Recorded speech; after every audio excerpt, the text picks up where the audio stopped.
Okokoe, Elegbara, Okokoe, Elegbara, Okokoe, Elegbara, Okokoe.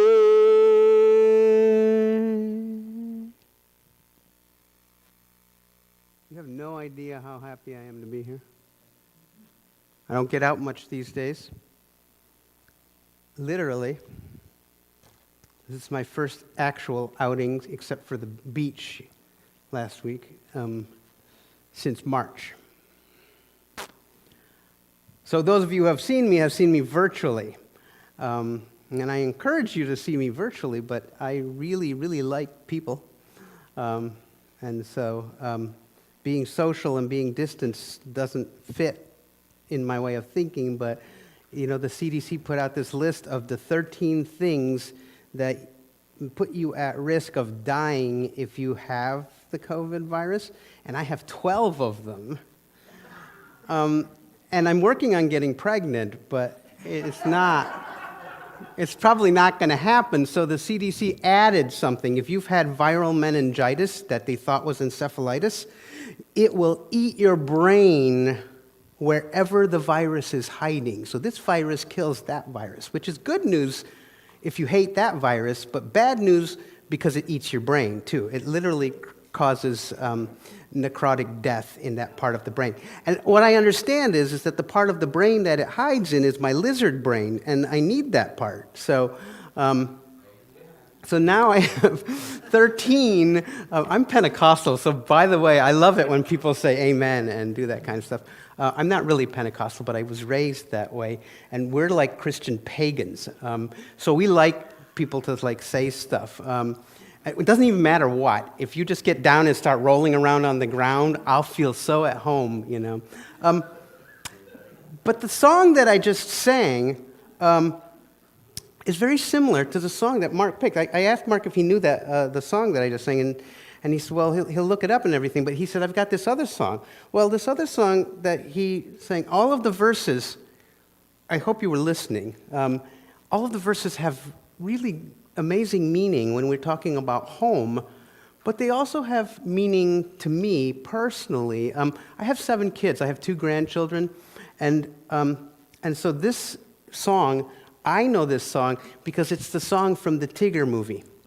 Okay, so Winnie the Pooh had lots of spin-off movies, and this is the song about Tigger. So my children identify with Tigger. And identify me with Tigger because I can't sit still. I'm one of those people, right? And so the other reason, though, is that as I grew to, because my children, once they liked the movie, would play it 400 times. Like, I can recite certain children's movies, and you would be really annoyed, but this particular movie, the words of this song have so much meaning to me, particularly because of the idea of home. And so we say things like, home is where the heart is, and home is where you make it, and heaven is my home. And the song that I just sang is the song of the Elegbara is the song of the messenger. And the messenger is the forever wanderer. He has no home. And in ancient Greek culture, if you had something that would make you homeless, very often you became the messenger. Partially, one way to become the griot or to become the Elegbara, what literally means the strong one, but also translates to be the messenger, is that if you had something like an illness that did not allow you to be amongst the people, you became the messenger. And so the song that I sang just said, draws people to the crossroads. but you can't come close to the messenger because very often he was a leper. So social distancing is not new. And typically when you saw the messenger, when you saw the Elegbara, or when you saw the Elegua, when you saw the trickster, he was often dressed in black and white, or black and white, or red and white. In some African, like the Mandinka people, the messenger dresses in red and white. But typically, if he was wearing black and white and he had a hood over his head, like this, you knew not to be near him, all right? Typically, he would have overlong sleeves and a hood, and it usually meant that he had leprosy or smallpox. Very often, ritual scarification was based on the image of smallpox. And so he was the socially distant wanderer. He was doomed to wander and to talk to the people and send all of the messages from what they perceived to be God or the universe or the Orisha or the Loa. But he could never be a part of society. So he wandered from village to village to village, collecting the news and spreading out the news. And in the case of this song, if you heard this song, you would know that something bad was happening and that he needed to tell you about it. And I'll tell you why that's important later on. And Mark is going to help me with that as we go into the meditation. But it has to do with home, all right? So, the last 6 months, I've been home. And while that's probably not different than most people, you have to understand that although I have had a house very many times in my life, I've never actually had a home. So when I was little, my parents are refugees. We lived in San Francisco on a 4th floor, $80 a month tenement. And that never felt like home to me because my parents were always late with the rent and we were always on the verge of eviction.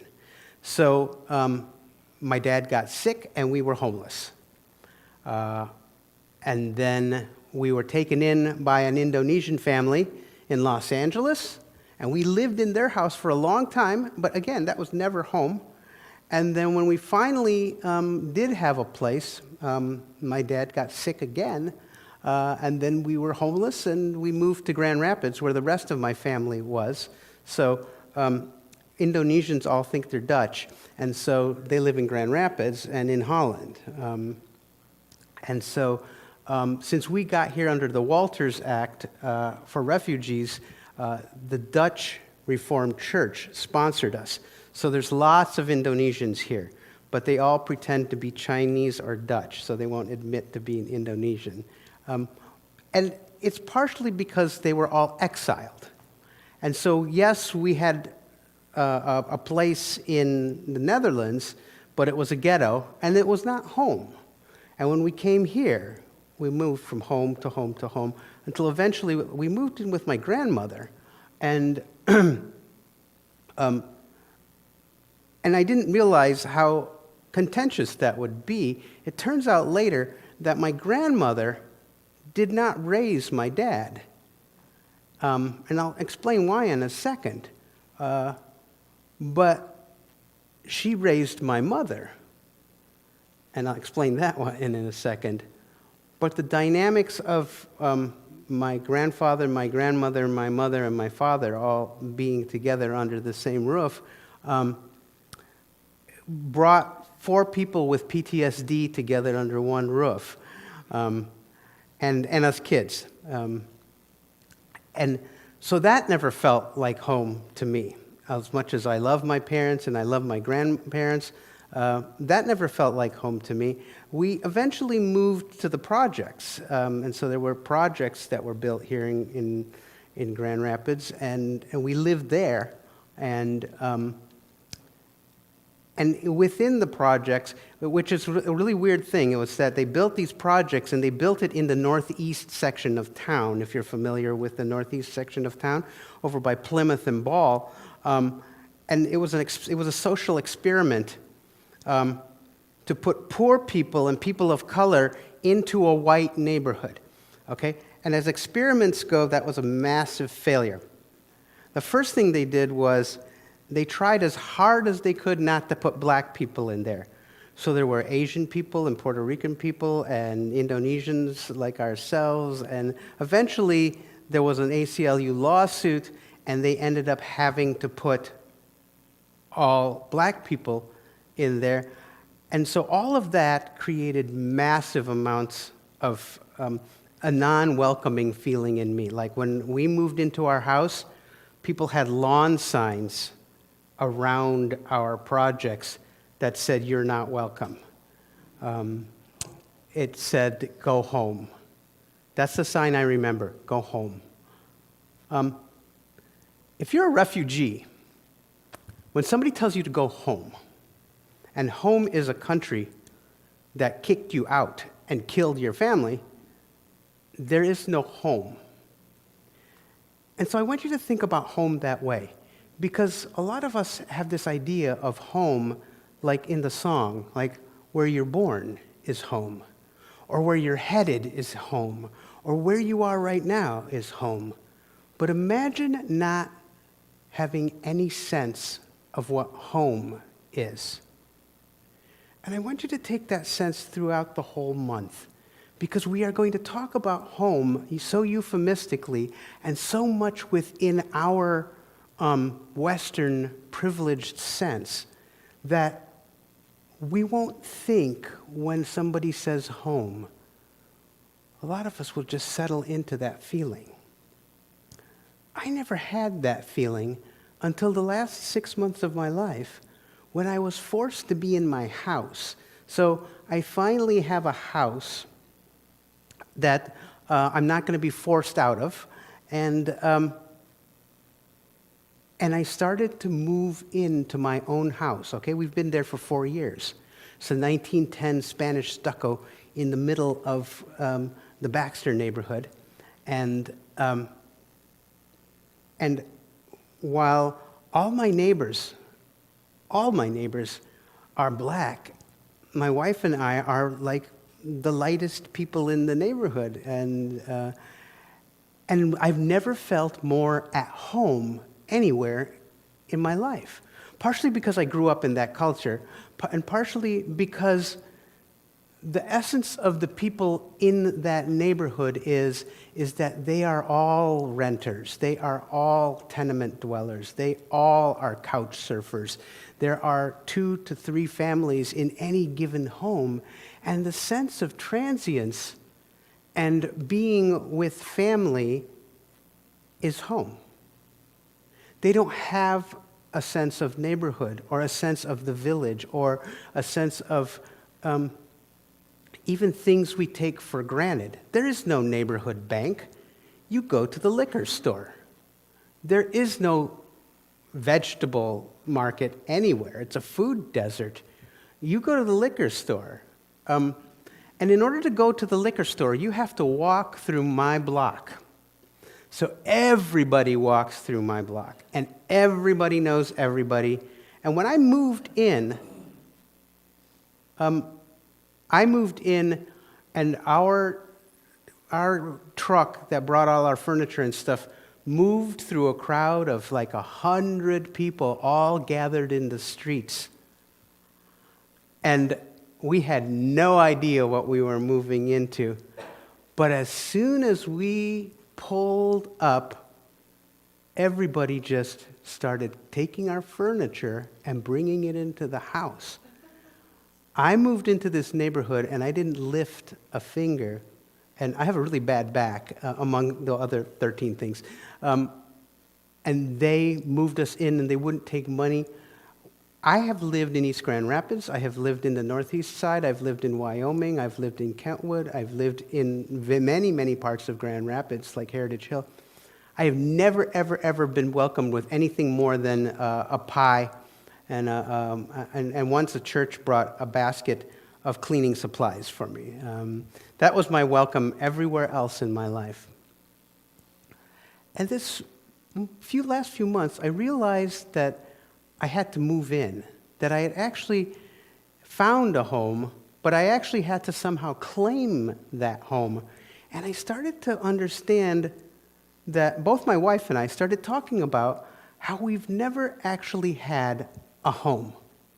And her history is the same thing. And her mom got divorced, and he got the house and kicked her out, and they had to move, and she would like move in, and then she found boyfriends and step-parents. And so Kate was telling me that she went to 11 different schools before she graduated high school. And I realized that I never counted, but I also had been to 11 different schools before I graduated. I never had a sense of where I lived was home.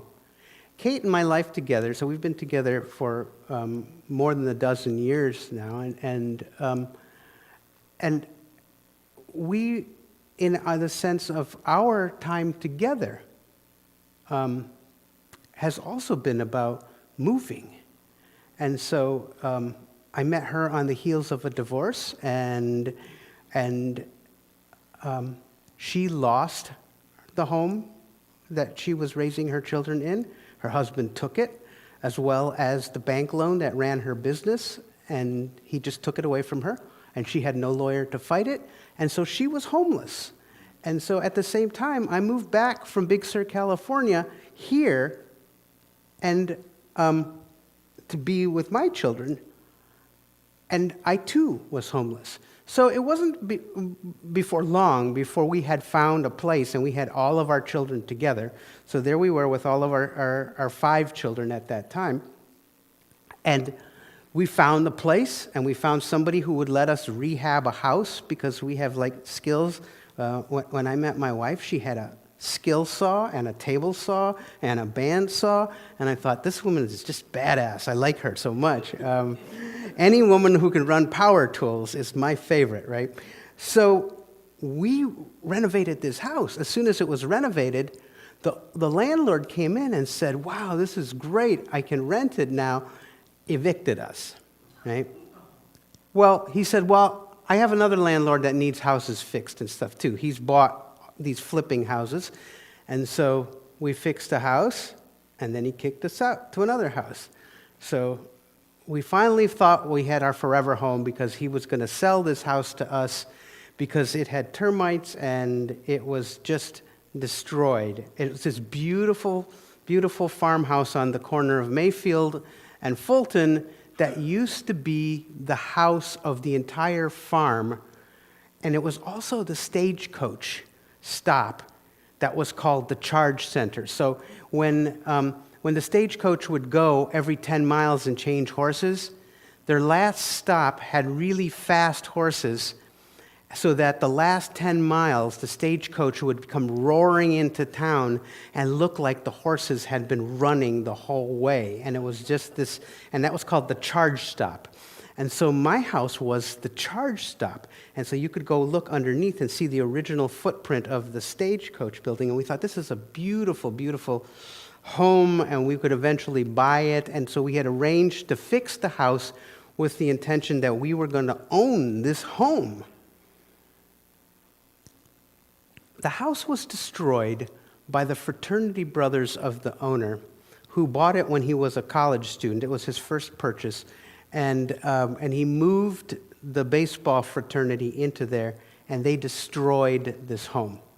All right, so we moved into this home that was basically destroyed, and by destroyed, I mean like there were feces on the ground in the basement because guys would get so drunk that they didn't make it to the bathroom and stuff, and or didn't go to the bathroom because it was upstairs.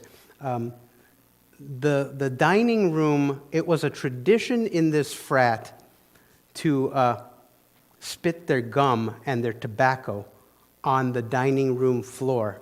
And what we thought was a dirt floor was almost an inch of bubble gum. It was a wood floor. We had to scrape. So this house was that destroyed. So we totally refurbished this house. There was so much carving and graffiti in the wood that we ended up having to faux paint. My wife is a faux bois painter. So we painted beautiful wood grain everywhere. We restored everything. We replastered. We put in, like all kinds of stuff. And the landlord, who really never cared about that house, came in one day and looked at the house. And a week later, this is December, all right? So 3 weeks, he came to visit the house 3 weeks before the New Year. And right before Christmas, he came and visited us, and he said, my frat brothers want the house back. And you guys either have to pay what they're willing to pay, or you have to move. And so we had like 2 weeks to move in the middle of winter, we learning this news right before Christmas. And so we were looking for a house, and I get this phone call one day, and it's a friend of mine, somebody I knew from college, and he said, hey, I heard that you help flip houses. And he said, so I was wondering if you would help me flip a house. My mom moved out of this house, and it's in really, really bad shape, but will you help us fix it? And so I went and met him, looked at the house. This house had like windows missing. It had no heater. It had no stove. It had no water heater. So we moved in. And over the course of a year, we totally redid that house in exchange for the promise that if we paid the taxes and we did the fixing, that we would have a land contract with his mom, and we would own the house. So that went really well for about a year, and one day, somebody slapped a sign, a big piece of paper on our door with duct tape, which irritated me more than the contents of the sign, that they used duct tape on my new glass. And it said that the house was in lien to the city, that for unpaid taxes, and that it was not habitable, that there were no permits, and that it was illegal to live in this house, and we had 14 days to vacate. Well, we had spent all of our money on this house. So, to make a really long story short, my wife and I now had 2 small children together. All of our other children are adults and lived on their own by now, thankfully. And we were homeless again. And so we were never houseless, all right? So we spent a long time like going to hotels and stuff, and we had a dog. So we never like ever slept out on the streets or anything, so you don't have to feel sorry for us in that way. But if you want to feel sorry for me, think about the idea of not understanding the concept of home. And this is a generational thing. So it turns out that in studying our histories and our genealogies, that Kate's family were all French and Swiss witches that had been moved and were refugees and never had a home. And that my own family, so the Dutch side of my family, were what they call Terps, or Black Forest Dutch, or Dark Dutch. And we were gypsies. And so we were Sinti and Roma people that were refugees from Sicily that came from India. So all the gypsy people, they're all wanderers. Well, they're not wanderers because they want to wander. It's not like, let's get in a wagon and travel Europe and see the world. They came from leper colonies, all right? Just like Lekbara, a pandemic drove them out because somebody wanted their homes, and they became wanderers. And so I have that gypsy blood in my soul, and that sounds so nomadic and romantic. But the gypsy blood in my soul are because the Hindu people considered me untouchable and sent me off to Europe because my ancestors were untouchable. They were lepers. And so, as I learn about my own family,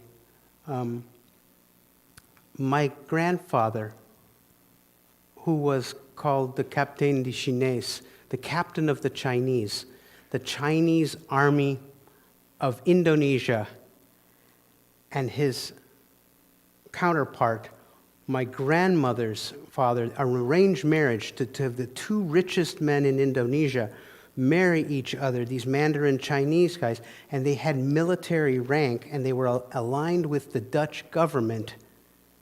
And I never understood why until my grandmother was 100 years old and told me that my grandfather was the lineal descendant of the emperor of China, of the dragon emperor of China, and didn't consider himself Indonesian or even Chinese. He considered himself Mandarin, and he also considered himself literally a god. And that the people in Jakarta called him the Yao Tang, and all the Chinese people in Indonesia called him Yao Tang, which was the name of the dragon emperor. And the first dragon emperor, instead of giving his first son the throne, sent him to the south border of China, and the second brother took the throne. He was then told that when the emperor died, that he was no longer going to be the emperor, and that the new emperor is ordering him to kill himself. So my ancestor, Fu So, who, if you play video games, you will know who Fu So is. But if you've ever been to a Chinese restaurant and you see Fu dogs, that's my ancestor. Fu dogs are the representation in the imperial palace of the spirit of the second dragon emperor who killed himself in order to let his brother take the throne. So Fu So is my ancestor, and my grandfather believed that he was the lineal first son of the first son of the first son, and I had no idea of how many. So my own son, looked it up, and Fu So was the emperor of China in 253 BCE. So my family has been homeless for well over 2,000 years. My son wondered if he would be the emperor next, and unfortunately, I'm the second son. So unless I kill my brother, that's not happening. If I kill my brother, my son is so ruthless, he'll kill me, No, he won't.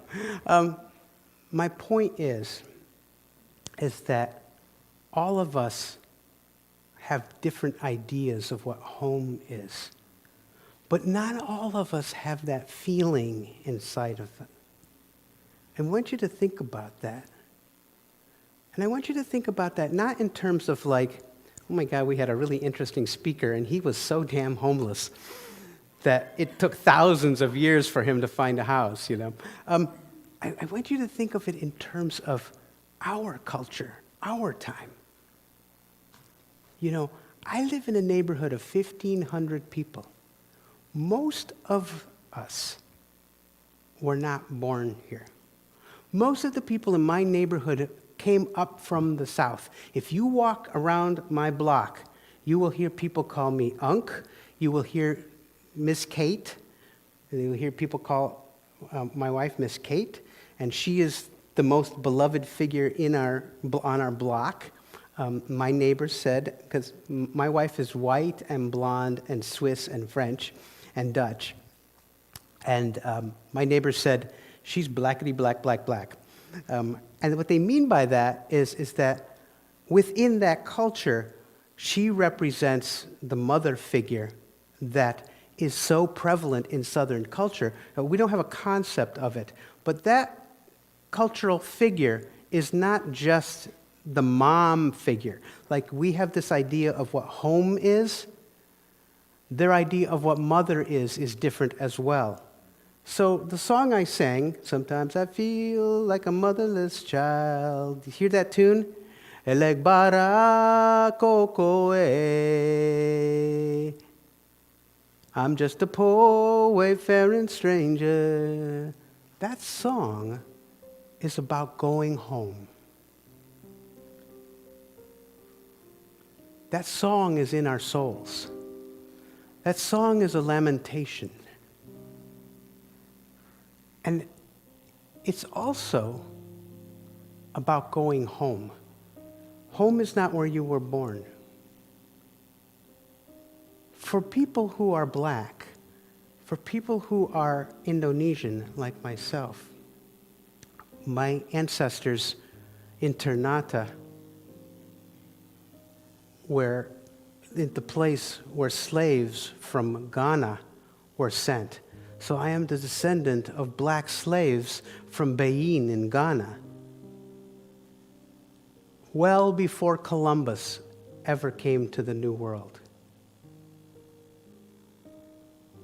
That is the sound of what home means to us. Home is some place in the far past, and home is some place that we may get to someday. But lamentation is that we will never feel at home. I want you to close your eyes and meditate on that and think about yourself. Think about what you feel about home and what you understand about home and what you may even take it for granted about home. And when you hear other people sing their songs, you may think of it euphemistically, especially as Christians, that someday we'll go to home. But do you ever think that you're not home right now? I'm just a poor wayfaring stranger, traveling through this world of woe, where there's no sickness, no toil, no danger, to that bright land to which I go. A song sung by Appalachian wanderers, sung by slaves, sung by Irish people and Huguenots, Pennsylvania Dutch people, all hiding in the mountains because they were driven out of the colonies, because they had no home. And they came together and created bluegrass music. And they got that song. Where did they get that song? They got it from slaves who escaped from the South, who sang, sometimes I feel like a motherless child. Sometimes I feel like a motherless child. Sometimes I feel like a motherless child. I'm crossing Jordan, I'm going home. Helegua Mashenu Okwabuke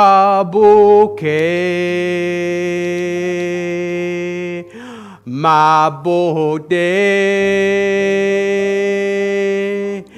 Helegua Mashenu Okwabuke Mabode.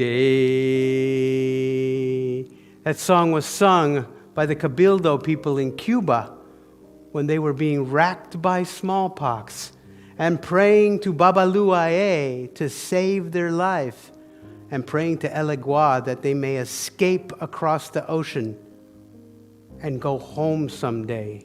Home being Africa. Some of them were Yoruba people. Some of them were Dahomey. Some of them were Fon.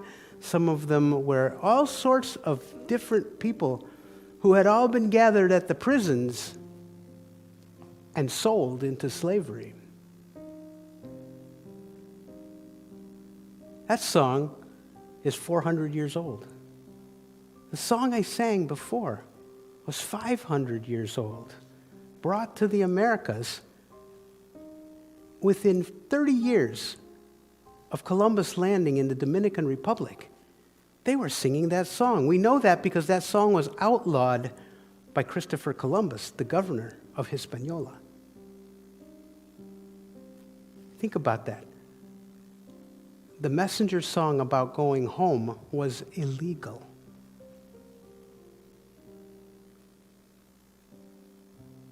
This is the 1619 project year. It's the year after that, to commemorate 400 years of slavery in the United States. But in 1492, Columbus brought the first two slaves, Muslims, to the New World. The captains of his ship were the only ones who could read Muslim maps because the Muslims actually found America, and he used the maps that the Muslims made by enslaving two sailors, one a captain and one an astrologer, astronomer, a medicine man who could read the map to bring him here. And they were thinking that they were going home, that they would find a route to the New World, and that they would be allowed to go to my grandmother's island, Ternate, in the Spice Island, where the Indios lived, and they would get to go home. They were enslaved here, and following them within the next 10 years were 5,000 slaves. Why? Because a pandemic was killing the Taino and Arawak Indians. The idea of home to people of color, if you are Native American, if you are black, if you are Latino, in the sense of people who came from Europe but were not landowners, were here because they were part of colonies and slave populations. Think about their idea of home. And when you think about the idea of Black Lives Matter, it is not just that we want to be able to walk the streets and not get shot in the back, and not get shot without due process, and not be given 30 days to go find a lawyer before we get to sit in a courtroom. It's more than that. It's about home. If you imagine that 13% of the population and another 17% of the population of the United States of America have people who are not allowed to consider this to be home, and you used the word home, and you used the word home for who you are and where you are, and your house is your home, and your neighborhood is your home, and your church is your home. Think about 40% of the population never being able to have and own that feeling.